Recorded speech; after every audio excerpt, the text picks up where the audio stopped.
السلام علیکم ورحمۃ اللہ وبرکاتہ۔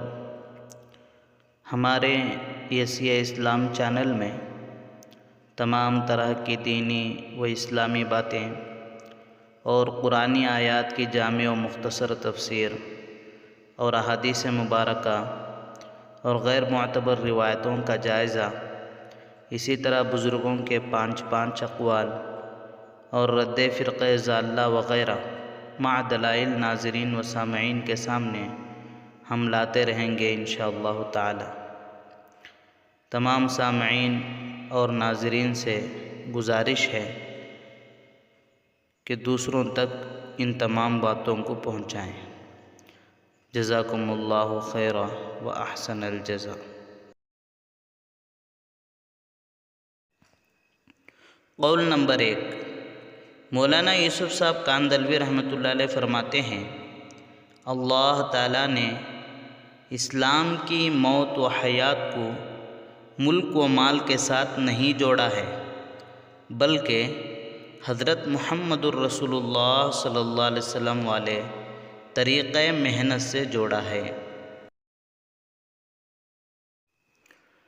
قول نمبر 2، مولانا یوسف صاحب کاندھلوی رحمۃ اللہ علیہ فرماتے ہیں، جو لوگ اپنے اپنے کھانے پینے میں لگے رہیں، کاروبار کریں اور نعرہ اسلام کا لگاتے رہیں تو اسلام زندہ نہیں ہوگا، بلکہ جان جھونک دینے اور مال کی بازی لگا دینے سے اسلام اپنے پہلے نقشے پر 1 ماہ میں واپس آئے گا۔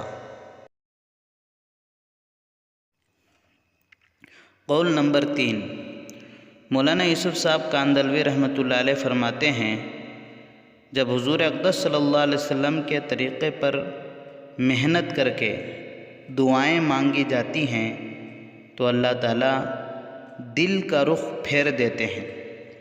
غلط محنت کرنے والے حاکم کل کو اسلام مٹانے کے بجائے اسلام پر لگنے والے بنیں گے۔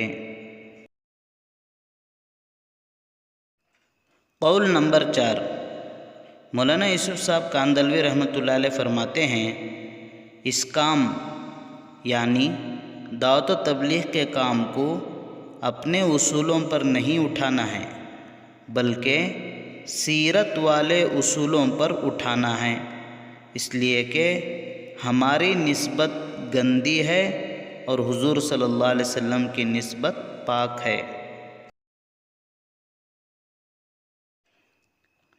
قول نمبر 5، مولانا یوسف صاحب کاندھلوی رحمۃ اللہ علیہ فرماتے ہیں، مشورے میں اپنی چلانا، بیان خود کرنا اور اپنے لیے مرتبے کی جگہ چاہنا ہی اس کام والوں کا تکبر ہے۔